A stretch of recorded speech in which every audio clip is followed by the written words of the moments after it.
once again, we acknowledge our beloved, the Vice President of the Philippines, Inday Sara Duterte! Duterte! Duterte!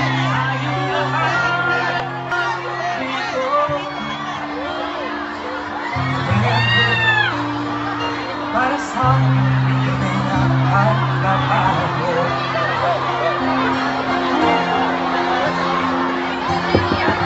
Duterte! Duterte! Duterte! Duterte! Ano ang sigaw ng mamamayang Pilipino? Duterte! Duterte! Duterte! Duterte!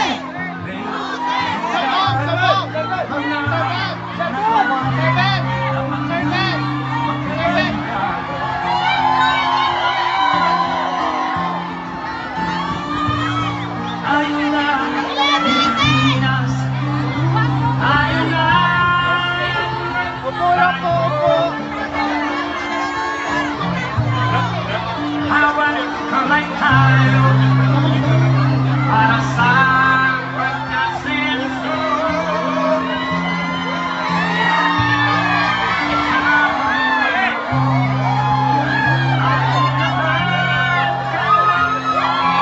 Ano ang sigaw ng mamamayang Pilipino? Duterte! Duterte! Duterte! Duterte!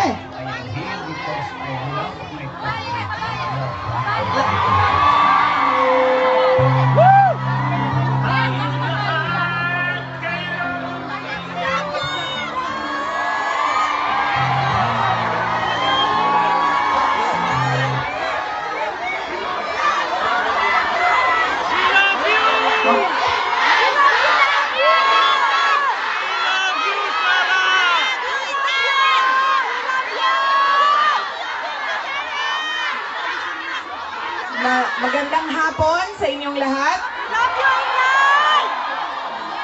Unahin po muna natin ang ating pagpapasalamat sa Diyos dahil sa magandang araw na ito at sa safe na pagbiyahe ninyong lahat papunta dito sa The Hague, Netherlands. At syempre, dahil bumiyahe kayo papunta dito, ay mag-ingat kayo sa biyahe ninyo pauwi lahat sa inyong mga tirahan mamayang hapon.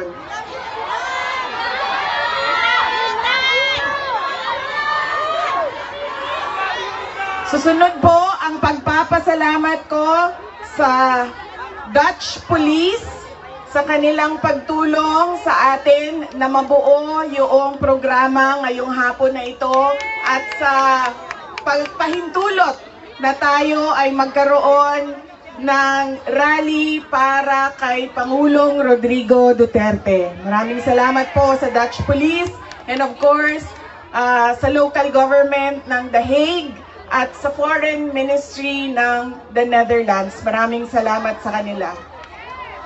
Ang susunod na pagpapasalamat po ay mula sa akin para sa ating mga organizers ngayong hapon na ito sa Executive Committee na nag-meeting araw-araw, iba't ibang time zone para pag-usapan kung paano natin maisagawa ang ating pagsuporta, pagpapakita ng suporta kay Pangulong Rodrigo Duterte na patiwasay at maayos ang ating pagsama-sama ngayong hapon na ito. Duterte! Duterte! Duterte! Duterte! Duterte! Kanina nung naglalakad ako papunta dito sa park, meron akong mga nakasalubong na mga galing Germany. At tinanong ko sila kung gaano katagal ang biyahe mo, ma'am, papunta dito. Sabi niya 9 hours daw. At 9 hours din daw siyang babiyahe pauwi.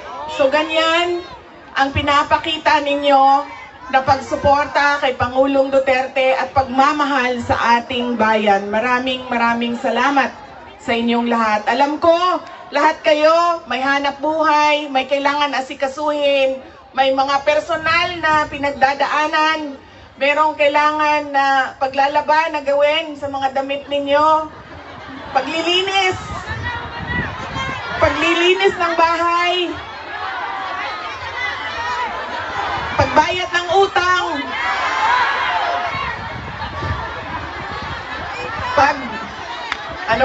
pagtawad sa inyong mga mahal sa buhay doon sa Pilipinas. Ay nandito kayo ngayong hapon na ito at ibinigay ninyo ang oras ninyo at panahon ninyo para mapag-usapan natin ang estado ng ating mahal na bayang Pilipinas. Maraming salamat po sa inyo.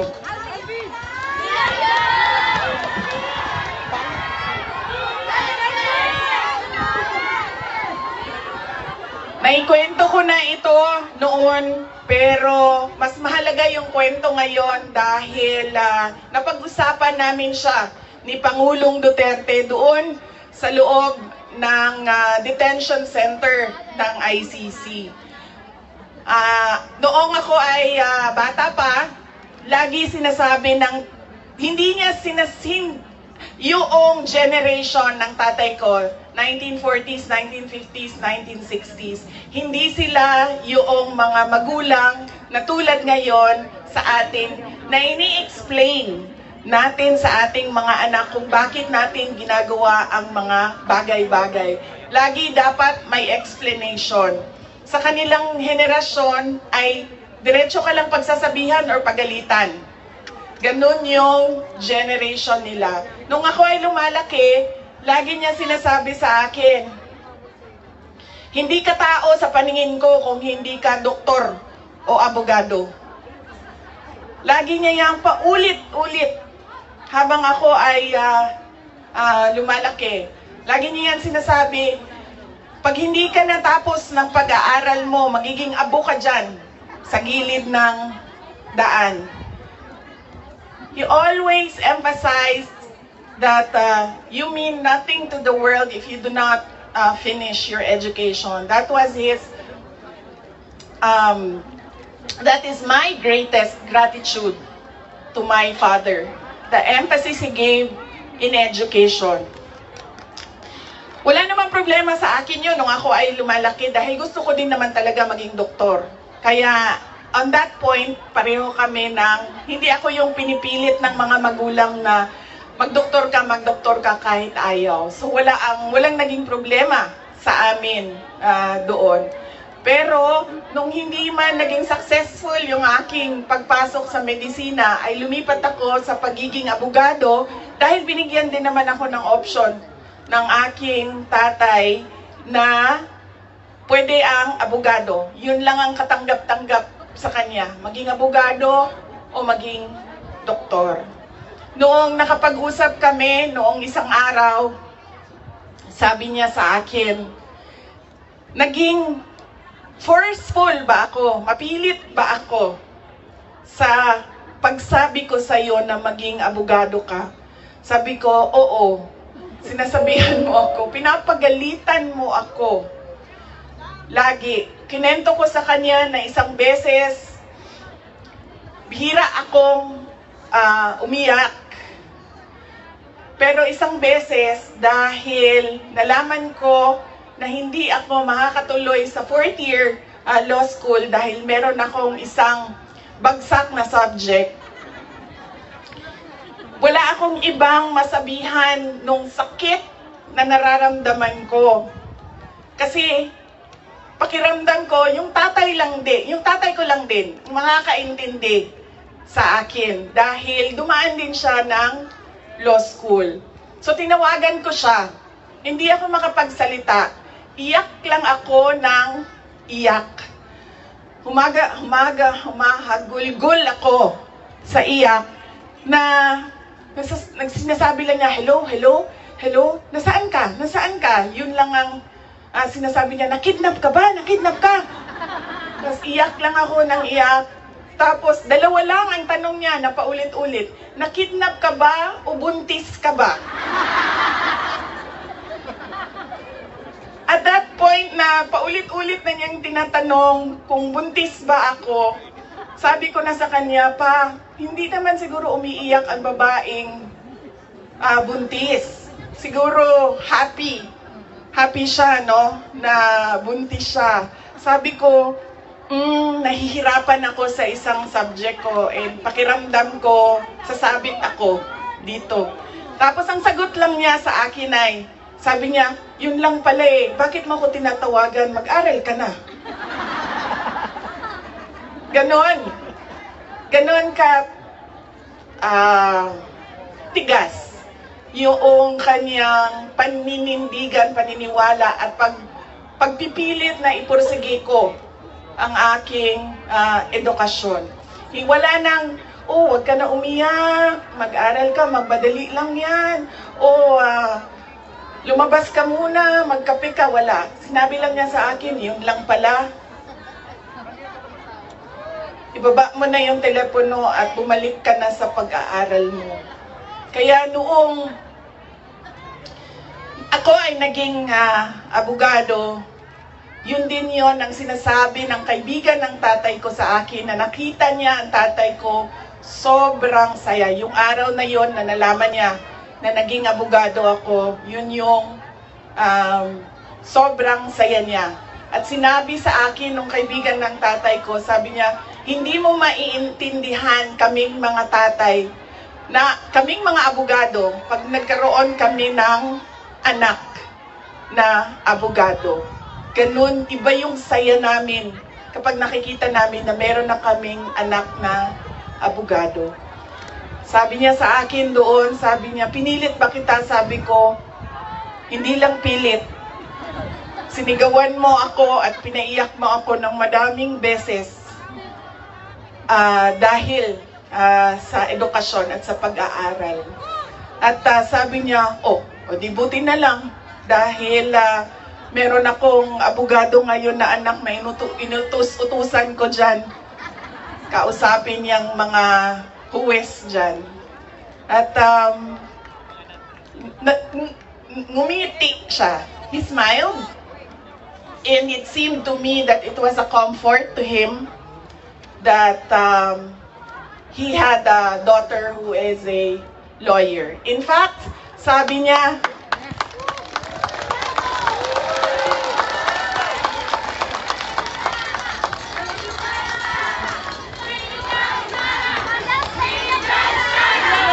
Inday Sara Duterte! Inday Sara Duterte! Inday Sara Duterte!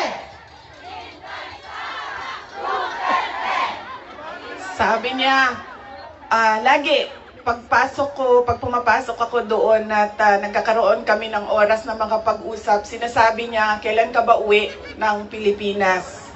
Anong date ka uuwi ng Pilipinas? Anong ginagawa mo dito? Bakit hindi ka pa umuwi sa Pilipinas?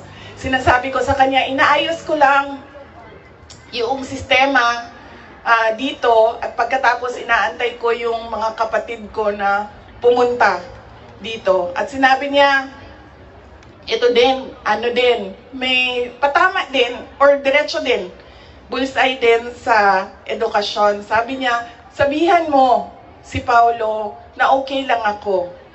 At huwag siyang pumunta dito hanggang hindi matapos ang eleksyon at maging congressman siya ng 1st District ng Davao City.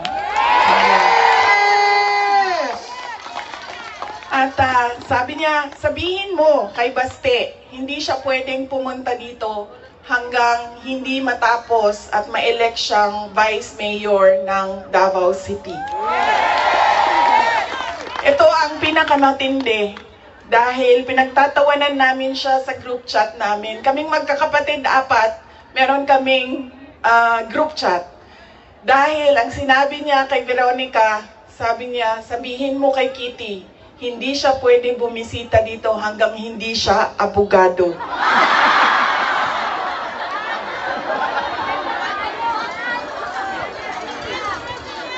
Sabi sabi ni Kitty, grabe ang overacting ni Papa. So, ibig sabihin ba, mga 5 years.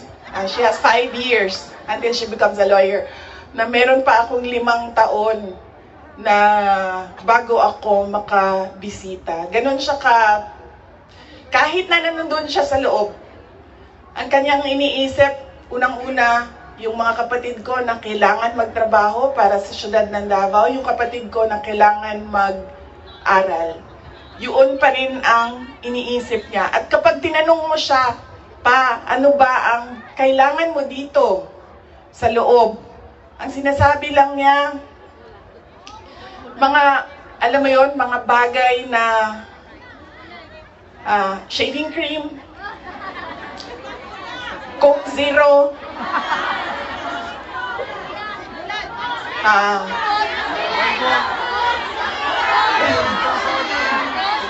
tumigil na siya sa kakahingi ng Pinoy na ulam dahil parang hindi talaga kaya nung nagluluto sa loob ang Pinoy na ulam. Pero nagpadala ako kahapon ng PDF file ng mga recipes na pwedeng sundin nung nagluluto.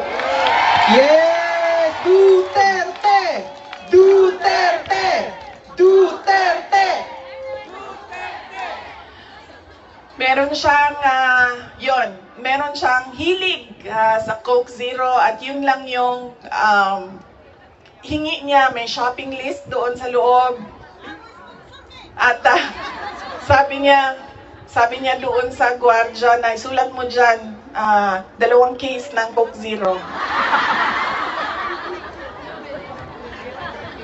Kahapon, bago ako umalis, tinuruan ako ng gwardiya. Sabi niya, pwede ka naman bumili dyan sa vendo, tapos iiwan mo para sa kanya. So sabi ko, Papa, anong gusto mo dito? Sabi niya, Coke Zero lang. So bumili akong 4 na Coke Zero, iniwan ko sa kanya. Sabi ko pa, that's 1 for each day pa ha. So today, tomorrow, Saturday, tomorrow, Sunday, Monday, Tuesday, Wednesday. Dahil darating na yung grocery list mo by Wednesday. At sagot niya sa akin, bakit isa lang? Sabi naman nung gwardiya, sabi niya, he has to have at least 2 because he already drank upstairs 1 Coke Zero.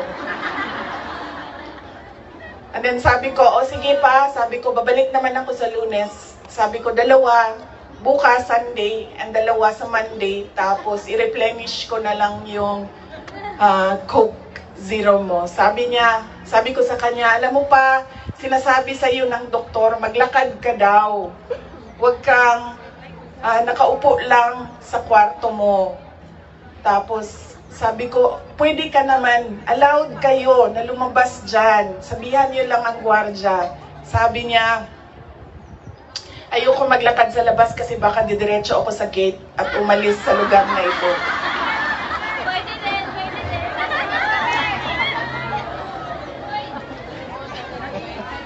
Nagkakaroon na rin siya ng mga kaibigan, yung mga tao doon sa loob ay nagiging kaibigan na niya. At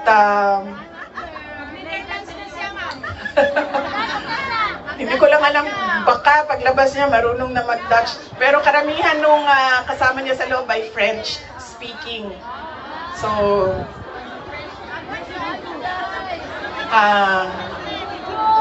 baka paglabas niya, no, di na kay kamaong magbinisaya, tingala tama.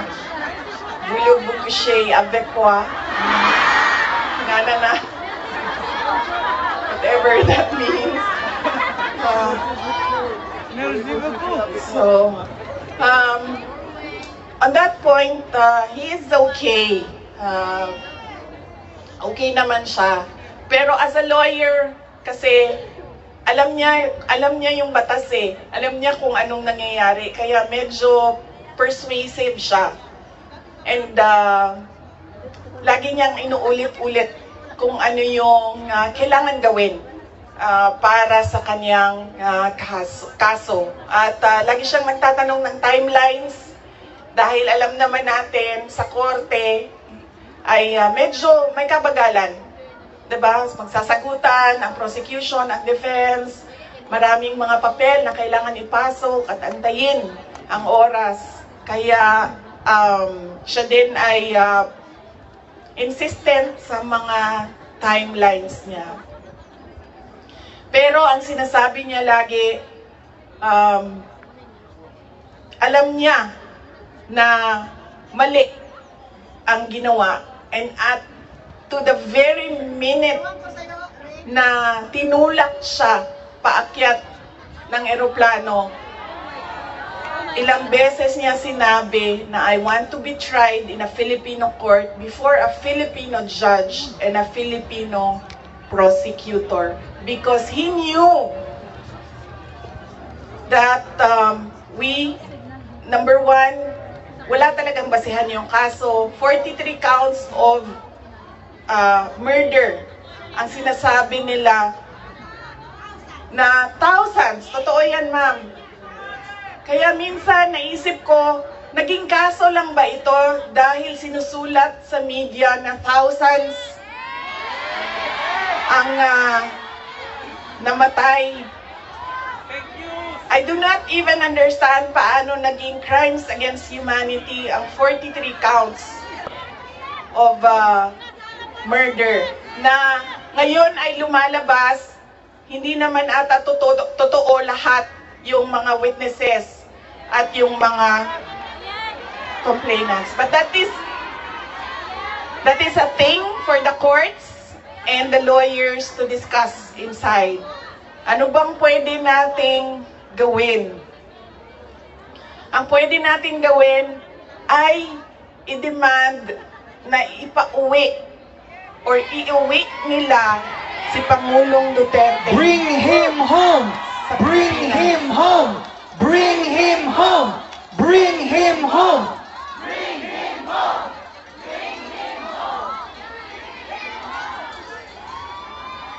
Dahil yun din ang gusto niya. Araw-araw na nandun ako, sa mga araw na nandoon ako, isa yan sa paulit-ulit niyang sinasabi, kailan mo ako mapalabas dito dahil darating ang eleksyon, mag-mayor pa ako ng syudad ng Davao. Bring him home! Bring him home! Bring him home!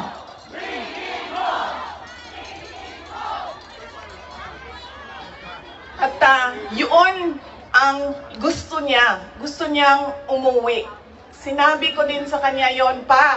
Sabi ko, yung kagustuhan mo na umuwi, yan din yung katapusan ng buhay mo. Magiging Ninoy Aquino Jr. ka.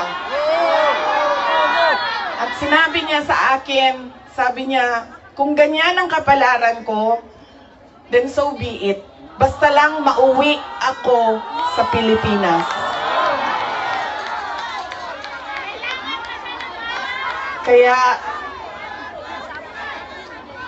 meron man ako worry para sa kanyang safety and security, pero lagi niyang inuulit-ulit talaga, ibalik niyo ako sa Pilipinas.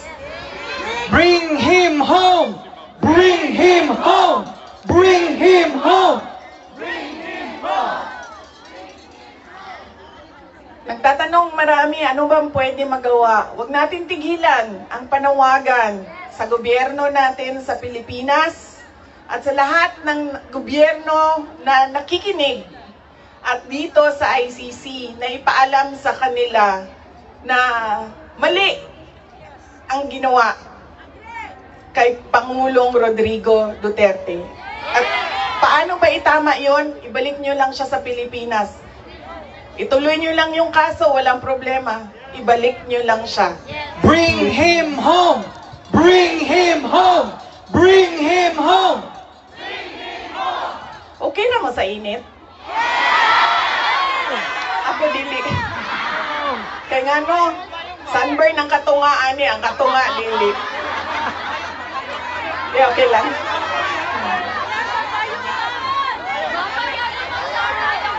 Yes, mag-happen, ma'am.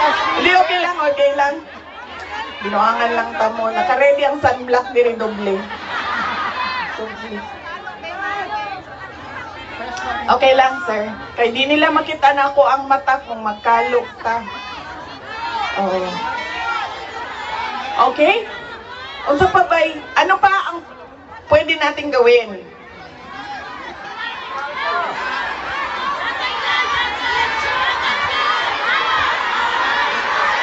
Vicky, just tell us what to do. We will follow you. Marcos resign! Marcos resign! Marcos resign!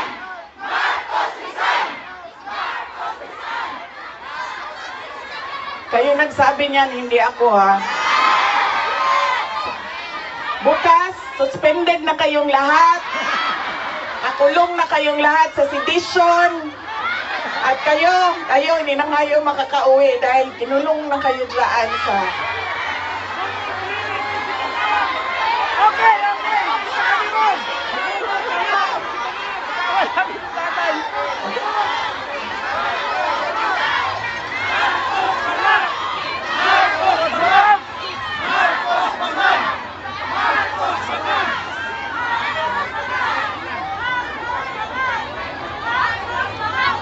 And that relates to transparency and accountability. Alam nyo kasi, ang pagiging Pangulo, dapat nasa tamang pag-iisip ka. Kapag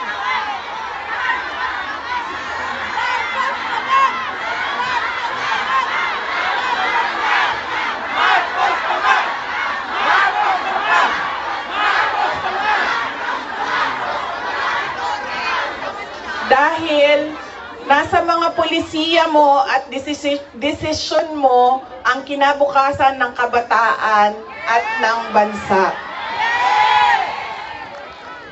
Kaya yung pagsasabi na hindi mahalaga ang drug test sa aking kapasidad at abilidad na mamuno is tantamount to betrayal of public trust.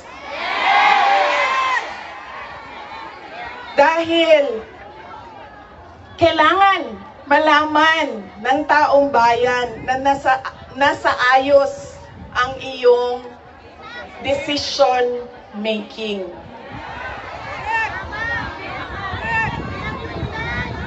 Kaya hindi lang naman natin pwede sabihin Marcos resign. Bakit ba kailangan resign?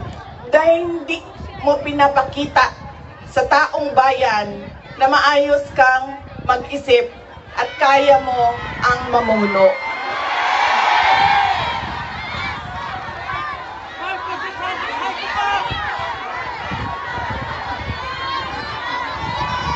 Madaming mga tanong na nasa loob na ng korte. Ang PhilHealth, ang pagkuha ng pondo ng PhilHealth para bang naging pyramiding ang ginawa nila sa budget ba? Kumuha sila ng kulang ang pera dito, kumuha sila sa ibang source para isalpak dito, ay hahanapin na naman sa ibang source yung nagiging juggling at parang pyramiding na ang nangyari sa budget. At kung nakikita ninyo at naiintindihan ninyo ang budget, karamihan doon pamigay lang ng mga politiko na tinatawag nating ayuda.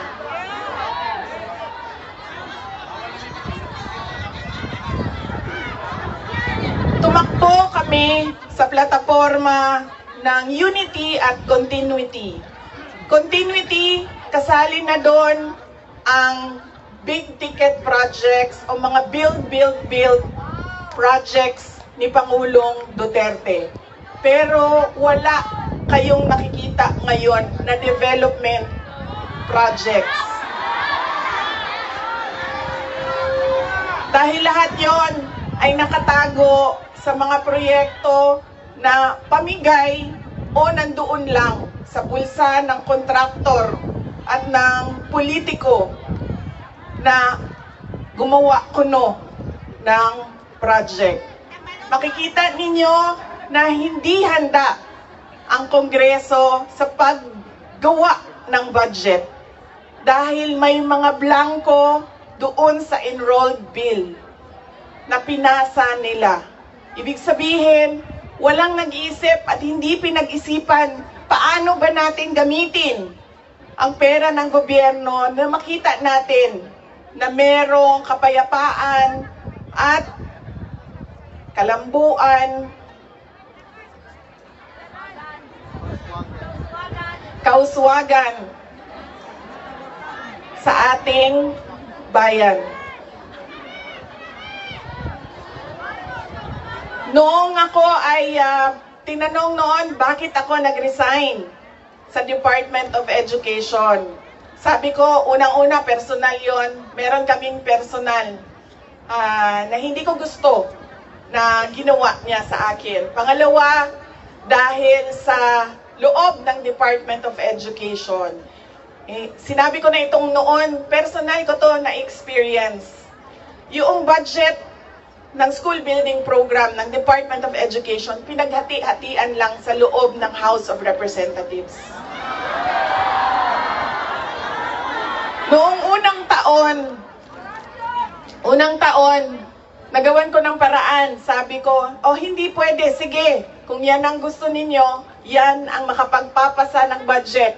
Para magkaroon ng budget ang Department of Education, dadaan pa rin kayo sa validation ng regional offices ng Department of Education. Pag sunod na taon, naisipan na nila kung ano ang gagawin nila at hindi nila ma-deny ito dahil nakikita ninyo sa papel. Kaya wala din kumukontra sa akin dahil nakikita sa papel. Ang ginawa nila, gumawa sila ng sarili nilang listahan. Doon nakikita mo, pinaghati-hatian nila ang school building program at inattach nila sa General Appropriations Bill na sinabmit nila sa Senado.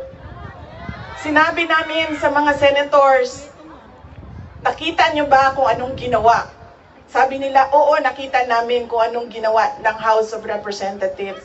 Sabi ko, please, hindi natin masasolve ang problema ng school building program kung ganito lagi ang nangyayari sa budget ng new construction. And meron pang ibang problema sa loob ng budget. Sinubukan ng mga senators na tanungin, pasagutin, sumasagot, yes, pero pagdating sa BICAM, anong nangyari? Wala namang totoong BICAM kung saan pinag-uusapan ang paggamit ng pera. Ang desisyon lang na nandun ay kay Zaldico, nung panahon ko, kay Zaldico at kay Martin Romualdez. At diretsong pinapapirma sa malamang tao na hindi nagbasa o hindi binasa ang buong budget. Kaya ngayon, walang nakakita o hindi nila nakita dahil hindi naman binasa na may blanco doon at pwedeng lagyan ng kahit anong amount yung mga blanco sa budget. Madaming katanungan, madami ang problema ng bayan. Kaya lagi ko sinasabi, hindi kami ang problema ng bayan. Ang problema ng bayan ay ang governance mismo ng Pilipinas. Yan ang problema ng bayan. At dahil may problema sa gobyerno, ay tuloy-tuloy ang kahirapan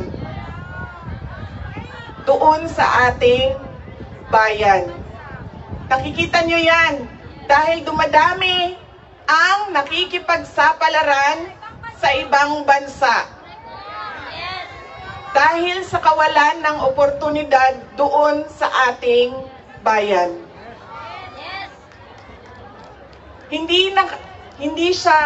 We should not be proud that we are exporting our countrymen, our workforce abroad dahil, wow, ang daming dollars na pumapasok sa Pilipinas dahil sa padala.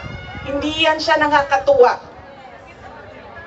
dahil ang isang bansa dapat meron siyang oportunidad na binibigay sa kanyang mamamayan. Hindi lang yan. Decent housing, peace and order, quality healthcare. Nakikita nyo yan dito sa mga bansa kung nasaan kayo. At kaya kayo nandito dahil hindi niyo yan nakikita doon. And apparently, tayo lang yung nakakakita, yung nakaupo doon, hindi nila nakikita.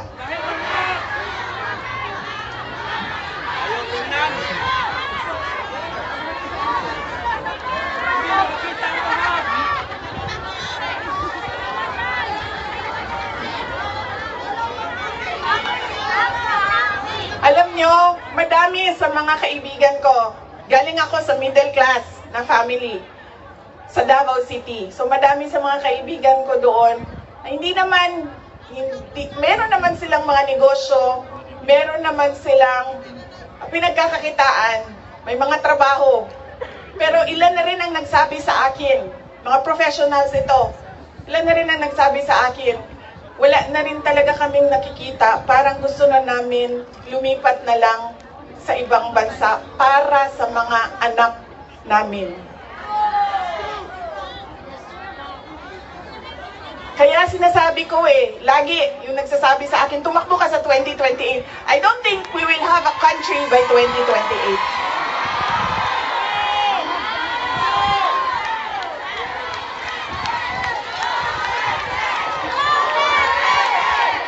Duterte!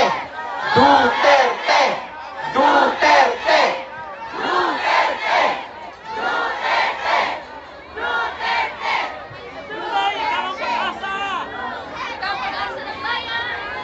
Kaya dapat natin i-exact ang responsibility diyan sa gobyerno na ibigay nila kung ano yung karapat-dapat para sa ating bayan.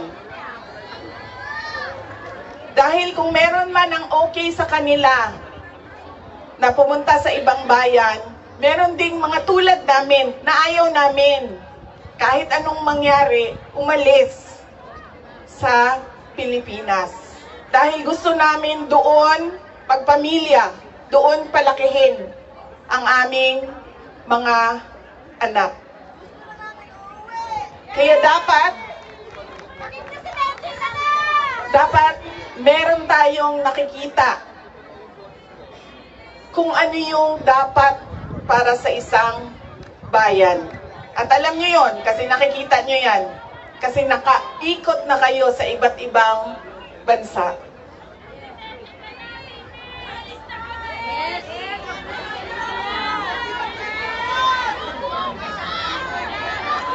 Ano ang gagawin? Patuloy na ipanawagan sa lahat ng nakikinig na iuwi ninyo si Pangulong Duterte sa Pilipinas. Bring him home! Bring him home! Bring him home! Bring him home! Bring him home! Bring him home! At pangalawa, patuloy natin na hingiin sa gobyerno, sa administrasyon na ibigay ninyo ang serbisyo at kaunlaran na karapat-dapat para sa mga Pilipino at para sa Pilipinas.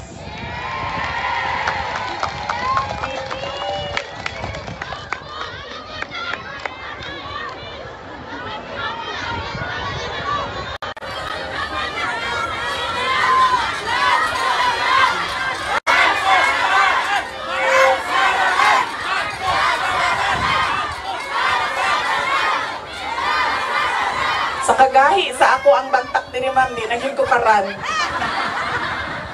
Kaya, nagpugong yung ko Ma'am, na dili ko mahulog.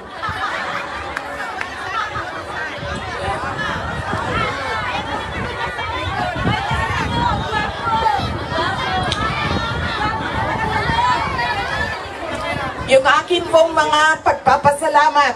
Una po, kanina meron na akong mga pagpapasalamat opening sa Diyos, sa ating host government, sa police, sa local police. Yung aking mga pagpapasalamat sa inyo, sa oras ninyo.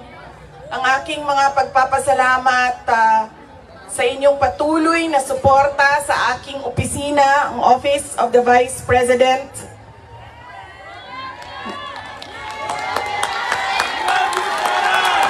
Inday Sara Duterte! Inday Sara Duterte!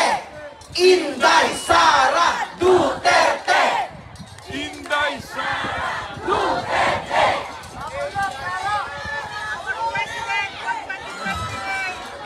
Malakas ang loob ko dahil nandyan kayong lahat.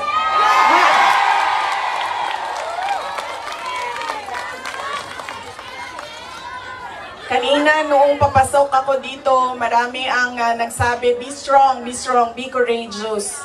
I am only as strong as you are. Kung nakikita ko, sobrang lakas ninyo at sobrang lakas ng pagmamahal ninyo sa bayan. Ganyan din ang nararamdaman ko.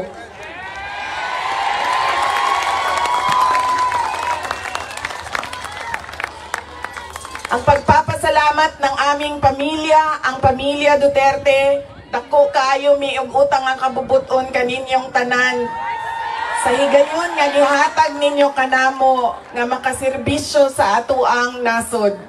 Napakalaki ng utang na loob namin sa inyong lahat sa pagkakataon na ibinibigay ninyo sa amin na makapaglingkod sa bayan. Maraming salamat po sa inyo, mga kababayan namin.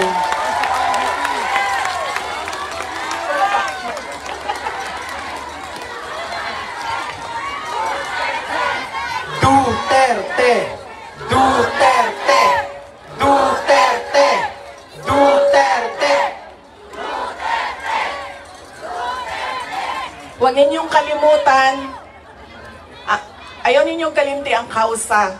Huwag ninyong kalimutan ang laban. What is our cause? Our cause is for our country. Ang laban na ito ay para sa bayan. Mga kababayan, ang lahat ng ginagawa natin ay para sa Diyos, sa bayan, at sa bawat pamilyang Pilipino. Syukran. Duterte! Duterte! Duterte! Duterte! In behalf of the Filipino migrant, ma'am, salamat po. Malaki po ang pagpunta nyo dito. It's an inspiration for all of us. Am I right? Kantahan natin si Tatay Digong ng Happy Birthday with Ma'am Sara, okay? 1, 2, ready, go! Happy birthday to you. Happy birthday to you. Happy birthday, Tatay Digong. Happy birthday to you. One more. Happy birthday to you. Happy birthday to you. Happy birthday, Tatay Digong. Happy birthday to you. Tatay Digong, we love you!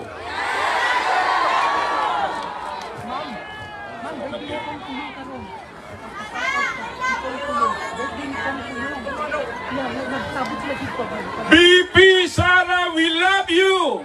VP Sara, we love you! President Sara Duterte!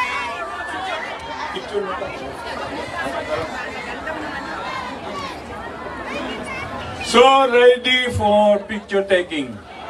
Very sorry na delete po. Hindi po namin magawa lang kanya-kanya. Ano?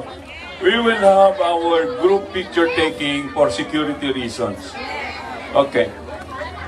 Pwede ba?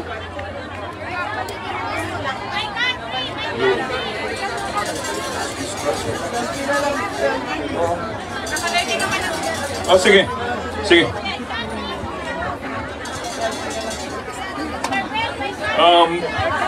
BP Sara is ready for picture taking. Okay.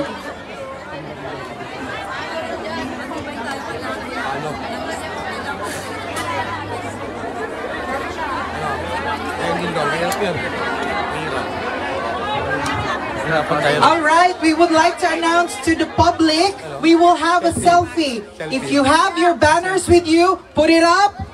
Ang mga flag, put it up, no?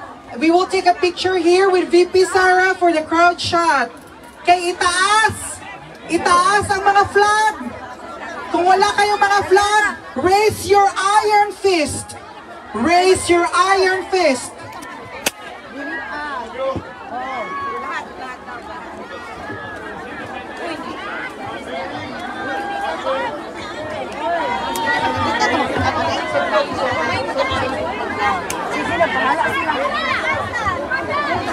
Mga kamay! Nakikita! Ready! Ready! 1, 2, 3! Duterte lang malakas!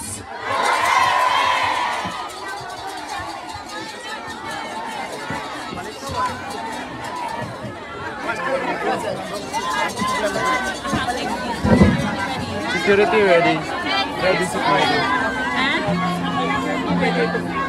Picture na tayo.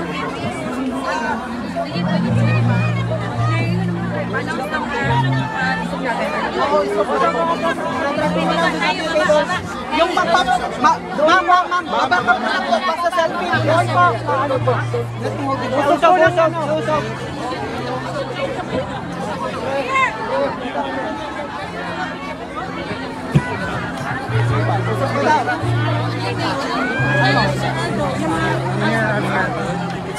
Sulat po. Ilatag sa assurance. Assurance na lang.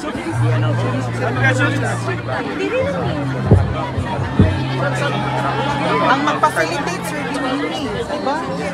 Okay. So, i-ano lang mga, isabihin lang sa kanila mga gusto magpapipila. Ang mga kababayan, ang gusto pong magpa-selfie kay VP Sara, we will start in this part. We will enter here. We will take a photo with VP and then we will exit in that area. I would like to call the attention of the security to please guide the people. Make a line here in this area, please. And then let's control the people. Security people, please.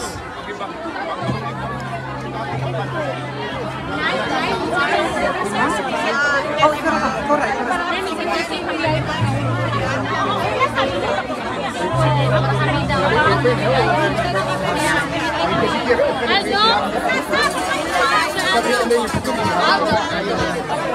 Parang nag-work din kami. Si Aldo. Paging Aldo.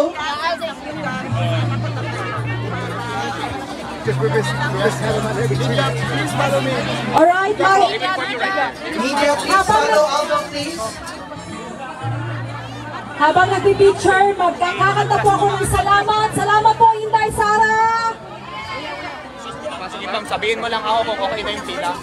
Okay na? Hindi pa. Yan na lang ma'am. Ready na po ba ang mga security natin? Sige po.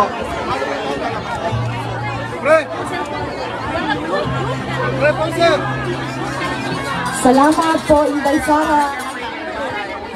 Hindi pa clear. Nakasa natin, Kuya. Alright, Organizers kayo lahat, ha? Kuya, Kuya, microphone effects. Local media po. Local media po. Kung magpapa-interview po ba kayo, ano po gagawin? Picture lang po.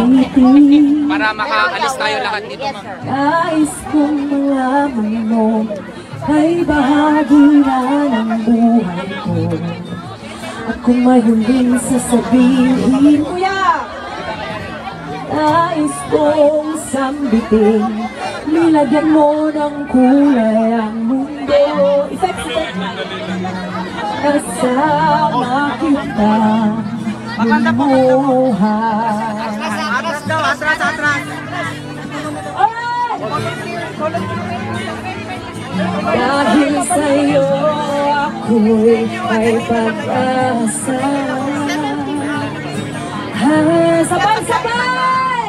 Ang awiting ito'y para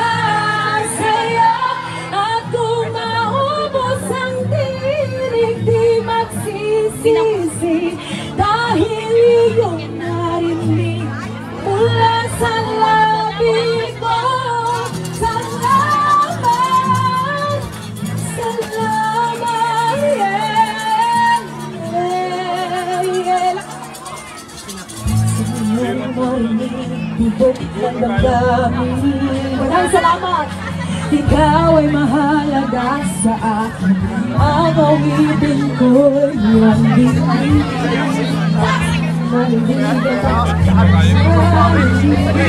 Lagi ka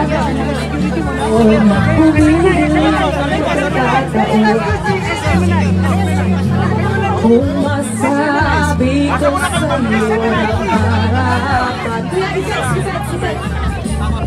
Daghang salamat! Dahil sa'yo ako'y lalaban. Sabay-sabay!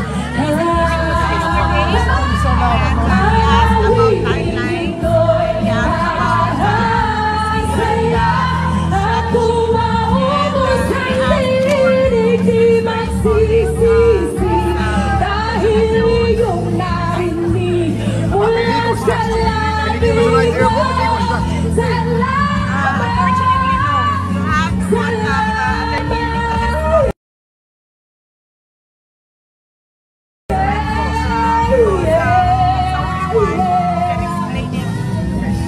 About jurisdiction? Is it about the procedure? Is it about the case? Unfortunately, I cannot talk about the case. It's only this conference can talk to you about what and the Walang How's he masasama feeling about the case?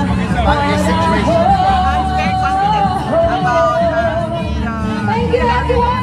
very confident about that as Mananatili ka sa puso ko kailanman. Duterte! There's no case to begin with. Okay, so it's not just about jurisdiction, it's contesting all of the charges. that is what I understand from the former president. But it is another matter on the legal strategy. How long will you be in the Netherlands? You've been here for a while now. Yes, I'm here until the entire team is set up. The entire legal team is set up, and I come up with a schedule with my siblings. We'll stay here. Maybe, nagsasabi ko sa attorney, sabi niyo na yung team at may isang Pinoy. Is that correct? You have to ask him. You have to ask Nicholas Kaufman about the team. Alright. And then, as to your siblings po, may nakaschedule na ba? Kamusta po yung processing nila ng visa? Yes, we initially agreed on the scheduling. My two brothers, they don't have visas at the moment. So it's only my sister who can come. And she's coming right before the birthday of President Duterte. And she'll stay on until her birthday because her birthday is in the first week of May. And yes. So si Kitty po yung may visa nila? I don't want to discuss her papers. Sige, sige. How is his health? Because he was ill for the first hearing. He seemed very tired. Does he feel better now? Yes, he feels better now, and thankfully the doctors and the nurses are taking good care of him. Yes, we saw him Hello. jet lag and Gawin na lang natin na ganito. very Yung mga taga-France, Is he getting better food now? magpa-picture siya ng taga-France. getting rice. That's what he asked Taga-Belgium, for. It's taga-UK, perfectly and correct then- according to okay. Filipino taste. So, ganun ang gagawin natin. So, not be a government. let us see. What do you mean by Kailangan namin Because ng of the way that we see talagang our country is running serious kayo, right no? now, there are Huwag serious questions magtulakan. Okay, after about the the press budget. conference. I questioned that before. I've already warned everyone about how the budget is done. And after what they did to President Duterte, knowing that he is the strongest opposition, he has the strongest lineup of opposition senators right now, we feel that there is something cooking about the upcoming elections. Mr. Duterte, can you tell us something about the process so far at the ICC's first hearing? The judge was yung mga French. basura He speaks ninyo. French. Can you Huwag tell us a little naman bit tayong about magpahiya sa ating how the sarili hearing na went, how the process is going at the moment? Well, we would have wanted that the lawyer, Attorney Medialdea, speak more about what really happened, how we got to the ICC, how the president was forced into a plane and taken against his will to the Netherlands and So, into ang mangyari ICC. ngayon, But that's well, you that's group yourselves according to a water country. under the bridge now. And, Kung it sino was my yung first time for an initial hearing, so I taga-France, learned a lot from that. Just out of interest, we all want to know in the Hague magpalitrato where tayo. did he spend his first night? Which hospital? What happened? I do not know which Kung sino hospital, yun ang but he gagawin spent the natin. night in the hospital So, France because is when France, I talked to the doctor Belgium is yesterday, Belgium, the doctor Austria said that all is Austria. his medications were prescribed in the hospital. She In the was Hague not or in Rotterdam? in Germany, oh. I do not know. Okay. Ganun na ang I'm mangyari. just curious if we were chasing him. I do not know which hospital, but the doctor said that all the medicines were prescribed in the hospital by the hospital doctor and not her, who was a doctor inside the ICC detention. Maybe your daily visitation has resumed already? Because my sister is coming, we made a schedule of taking turns in talking to him. So I gave more of the time to my sister. So, ang mangyari ngayon, you group yourselves She's outside, living okay? with him back in the Philippines. So they have more of that family connection. I always discuss with him the things that I am doing with the lawyer. And then are there plans for a similar gathering on his birthday? Well, I do not know Germany. because this one was organized by the Filipino community around Europe.